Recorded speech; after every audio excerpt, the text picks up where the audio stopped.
process based on science. And I think I will relate my presentation to the previous presentation, Professor Ekman and Dr. Iman, if she's still around. So, my presentation is really about two major things, innovation and the issue we are facing with infection control. So, from Dr. Iman's presentation, you know that we are not good enough. We are really not good. Even after what happened with COVID-19, and we thought we figured it out, but we did not figure it out. That's the truth. And the other part from Professor Ekman's presentation is the challenges and the amount of unknown that we don't know yet in science, and that's why we have to try our best to make it happen. So I'll go back to one thing that you don't like. Nobody likes to talk about COVID. I know everybody has kind of allergy to the word, but that's not good. We have to learn. We have to learn. So when we talk about pandemic, and I'll just tell you what's the urgency of the situation and why I'm putting all these together. So we have, the flu went, COVID-19 pandemic, thanks, it's over. But that's alarming. With COVID-19 pandemic, there was a decrease in life expectancy, and it turned us to 2012. That's a major impact in the health system and all the advancement that happened. So what happened with COVID-19? Direct affected by the pathogen, infection, death, interruption, the health services, social harms, economic, some political effect. So when they declare the pandemic is over, we should not forget two things which are very important, is that the risk is still there. So if you think that you are off COVID-19, but you are not off other outbreaks or other epidemic or even pandemic, and everybody's talking about disease X. So what's the problem? You have more hazardous exposure. We have more vulnerable population, aging, biological, immunosuppressed, transplant. So the risk is still there, and actually it's increasing by the day. This is the history that we are facing. If you are working within the field of infectious disease and infection control, public health, this is a fact. The rate and the frequency of outbreak is really increasing. It's not in our hand, we have to face it. Previously we heard about one new or re-emerging, pathogen every 10 probably years. Now it's every year there are a couple of incidents, and it's fun. This is 2024, a lot is there. So are we ready for it?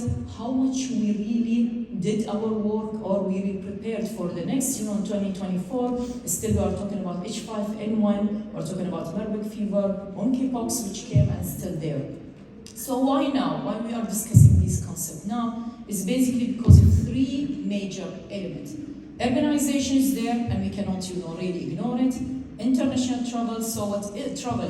Whatever is one country, believe me, it's in your country, in your hospital, before even you figure it out, okay? And that's the problem. Time is a problem. Climate change is another. We'll have the topic tomorrow, we'll discuss. So the longer we wait, the harder it becomes to build on the lesson learned from COVID-19. So it's the moment that we are, and we have to go and talk about it. So when we talk about special pathogen, why we have outbreak and why we have pandemic, that's the problem. COVID-19 came, we were questioning about infection control measures, we are questioning about PPE. I was, part of the group with WHO, for putting the guidelines for infection control. And really there's a lot in this science, not clear, no strong evidence, and we're still not doing it.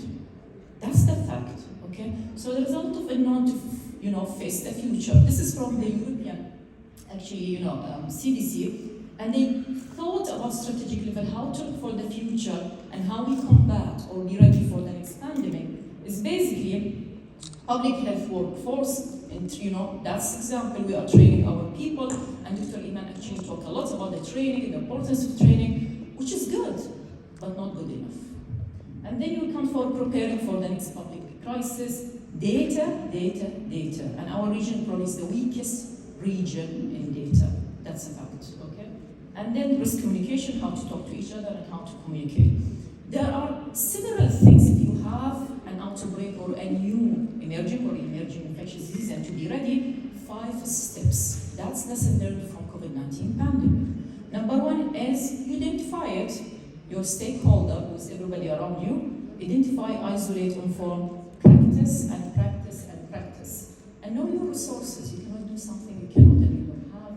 and then address the human element. I'll just talk about the first one, how to identify and engage stakeholder. Number one is infection control, and it's very important to talk about environment. How good we are in cleaning environment in our hospital. It's bad. We cannot measure it, we don't know, we assume, but it's really bad. So, COVID-19 taught us how to work together to make it happen, and this is, the collaboration. The other part is, as infection control, isolation. That's our, main thing we can do and we can make change. It's basically get the case, wear PPE, extra measure, cleaning, not cleaning, and we hope for the best. What we faced in the COVID-19 pandemic was amazing because we were isolating people and keeping them together because they have COVID-19, but probably in the same room because we had to put large number of people in some room because, not every country have one single room per patient, doesn't happen. So some of them have MRC, some of them CRE, some of them I don't know. And we had the challenge, we don't know what we are doing, but we have to keep them together. So a lot of evidence is there, then a lot of practice. I think Dr. Iman, she mentioned about education and training. Practice. We are missing a major point of infection control, how we are good in implementation. Getting it to the AMR issue, because we are in an AMR conference. AMR, as mentioned, and Professor Ekman, is that by 2050 is the major, reason and cause of mortality. That's it. But look at this. If you will compare AMR, which we call it hidden pandemic, I don't like hidden because it's not hidden. I think everybody knows it's there, so it's not hidden, but it's not like COVID-19. And there's a major difference. This is multiple bacteria. This is single virus. It's increasing. That went over. Pandemic started. Peak gone. This is keep increasing and we're seeing it. It's antibiotic issue, it's vaccine issue, partially effective. We know the vaccine effective and still people, they don't like it. And this is 5 million probably rated death. This is 14.9 million so far, but it's increasing. It's a global. It started in 2019, we addressed it. That's 2-year pandemic. 2019 till now, and it's getting worse by the day. As infectious disease, I'm really, every day, believe it's every day, we get this catch-up that almost pan-resistant. So what to do? Again, is it important dose MDRO? I'll not go into science. If you have the burden of antibiotic resistance, it decreases your length of stay, increase rate of hospital readmission, and also mortality. Not only this, for your leaders, for your decision maker, it costs billions of dollars to deal with MDRO. So it's very costly at a human level, as resources, it's very costly. So if you have anything that can add, and somebody discuss with you the cost, I think you should show them the real cost. So that's some other things. So we're not far from the international data. This is from our region, this is the EMRO region from the WHO. This is per organism, look for your country, the darker the color, the worse the situation. Per all, for all the organisms we know. For example, the first one, when you look at probably the, Acinetobacter, which is 70–80% resistant. And when you look for Klebsiella pneumonia, it's around 60, not 70. That's not good. It's just not much we do. There's antibiotic stewardship, but there's a major thing in infection control. And again, GCC country, we are in the middle. We are high-income countries, but the rate of hospital-acquired infection for us is between the high-income countries where they did very well and they have lower rates, and between the low-income country that is still there because they have low resources. So if you compare the low-income country, the high-income country, they did very well with hospital-acquired infection. Low and middle-income country is here. But number-wise, if you are a high-income country, you have probably single-digit, less than usually 10 for most of the hospital-acquired infection. If you're low and middle, you'll have a double-digit number. GCC country, high-income countries, still we have issues. Okay? Some of the centers, they were able to decrease it, but that's what happened. So the impact of COVID is there, more sick people, we have AMR, we use antibiotic despite we know that doesn't work with COVID, but we would just, it's peaceful to give antibiotics, so we were abusing antibiotic either as infectious disease and ICU people. So more sick people, length of stay was long, we use devices, transfer between hospital, and the infrastructure was not good enough. So we missed one part, which is the environment. The shocking really thing for all of us, we talk all the time that this is preventable. How much we can prevent, how much we do with all our policies and our standards, we can really limit hospital-acquired infection. It's basic hand hygiene, personal protective equipment, and environmental cleaning. That goes to Dr. Iman. Gap. We know the hand hygiene from when? Still we are not good at hand hygiene. Is it education, it's awareness? No, it's more than this. And this is where there are barriers, and there's this psychology. Thank you so much, Professor, when you mentioned psychology. It's a psychology, it's an attitude. We have to work in that part, and I know some of the hospitals in the United States, they have psychologists on board for situational infection control. Because it helps, it's attitude. So if we want to change it, we have to listen. People in COVID-19, they wear masks. Our healthcare worker, this is not to protect the patient, it was for them. That's the idea. We were very compliant because we were scared. Okay? So that's the idea we have to figure out. Come to the environment and the innovation I'll talk about. This is another thing about environment. When you have a clinic, okay, probably the worst part of education, infection control program in our hospital has to educate our cleaners, right? You agree? Yes. They change, it's outsourcing, language problem, who's auditing them, who knows what to do. And this is one of the probably evidence that when you do training, it gets better, and then probably 1 year post, maintain at higher level but dropped. The problem with the environment, again, our beautiful organism, they stay for a long time. Yeah, they really stay there unless you do it very well and clean very well. And how you measure it's clean? Do we measure after the cleaning? No, we don't. We assume it's a clean place after our cleaners leave.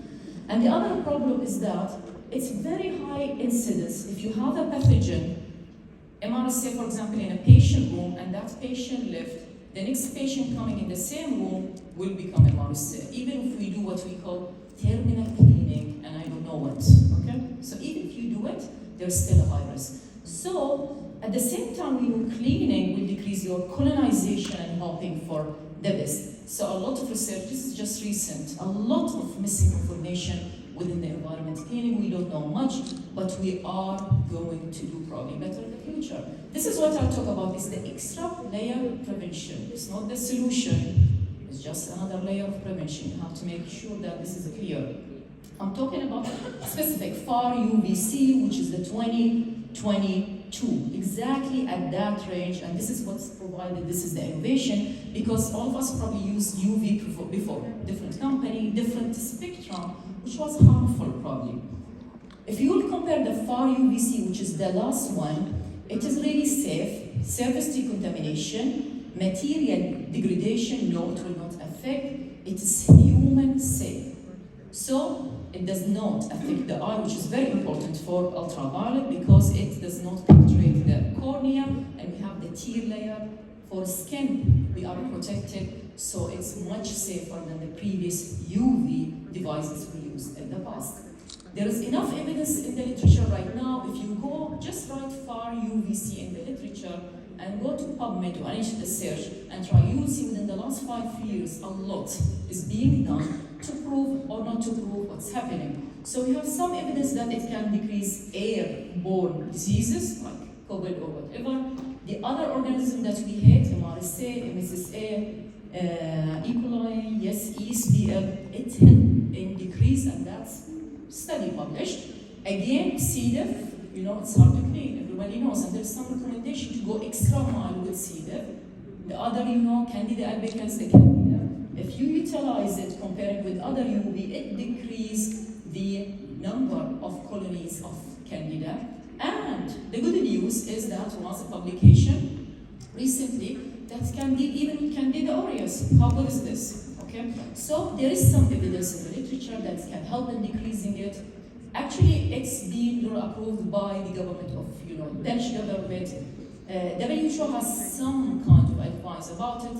They are working, getting more evidence to see where it can be included in the guidance. Hopefully something will come soon. CDC has some general, decontamination about it. It is, with international guidance.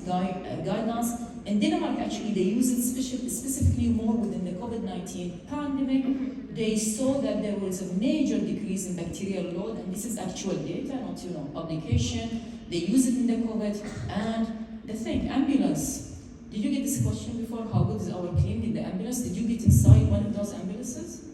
No way we can clean it. No way. It's too complicated, too narrow. All the devices, nobody can get in and out, anything. So even the best cleaner cannot do much about it, so it can help, and they use it for their ambulance service in Denmark.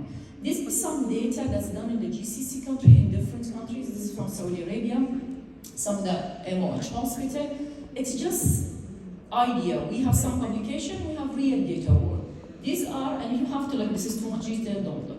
Look at it before they started with different kinds of organisms. Tell like post-swap when they use the FAR UVC. That's another hospital in Saudi Arabia, Prince Sultan Humanitarian City, and other hospital also in the ER and in NICU. That was done in the Samania Medical Complex, which is the major government hospital in one of the infected ward, which is the isolation ward. You start with a party of organism probably, and then you end up with not much actually within the repeated culture.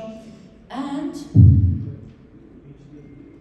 this is also actually just recent. We have people from Egypt, our friends. This one's done from 2 hospitals in Egypt. They just published this. They sent their report confirmation how much they were able with the FAR UVC. They decreased the contamination in 2 hospitals, and this is from Ain Shams University. And they were looking for the cut point of 5 to decrease the level of how much it's effective in decreasing the colonization, and they proved that it can work within the 1 to 4 hours of putting the FAR UVC, and it affects all different organisms like Enterococcus, MRSA, Staph, Klebsiella, Pseudomonas, Acinetobacter, and Candida.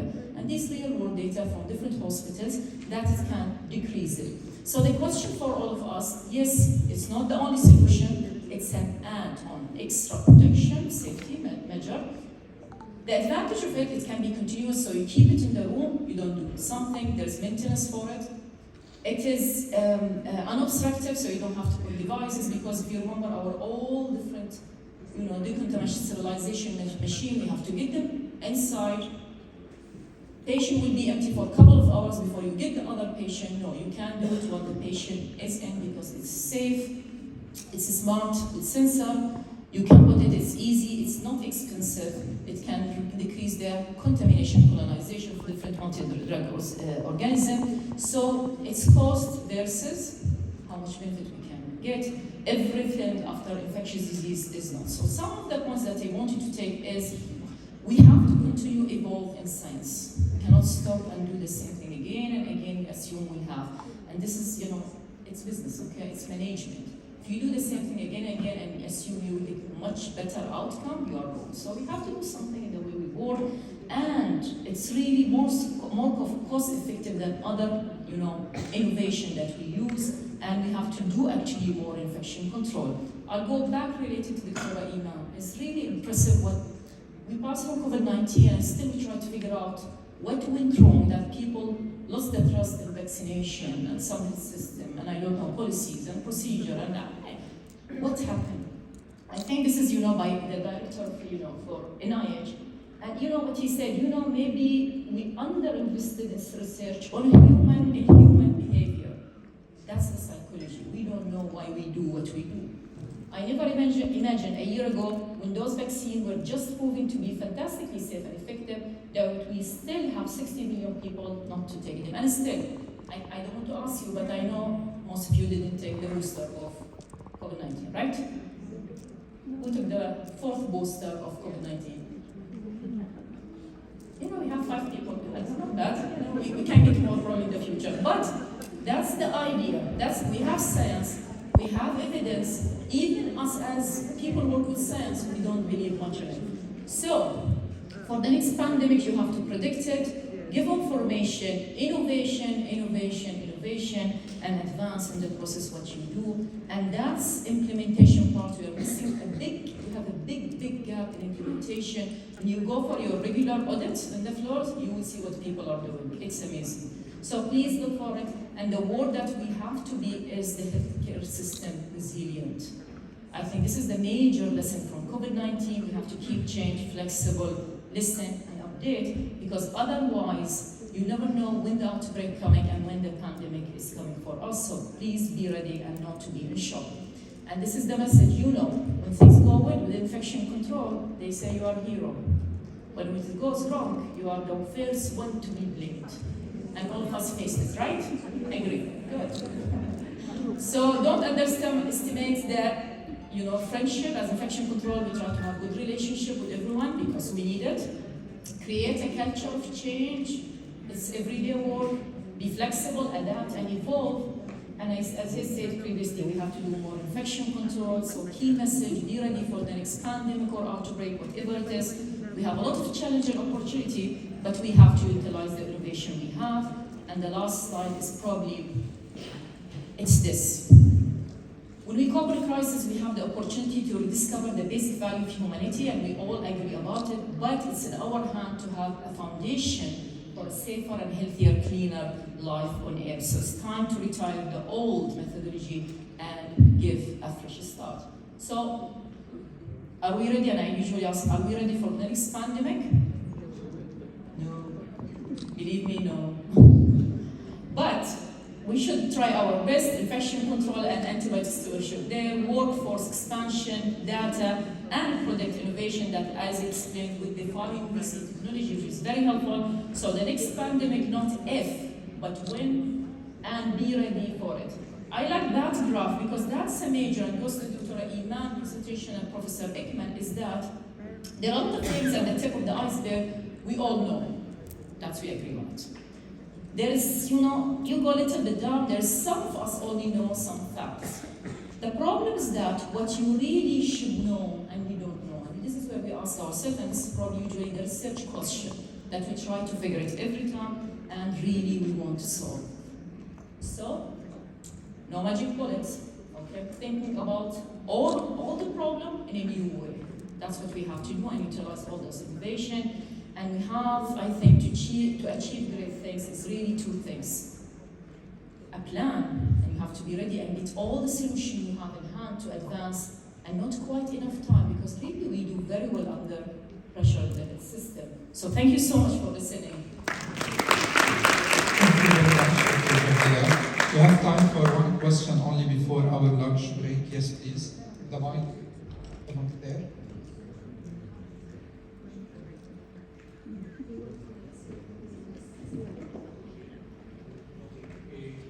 Thank you very much. My name is Ayhan. I'm a microbiologist. I would like to answer your question about why we felt in COVID, why some people stopped taking vaccines. I think the social media was the reason.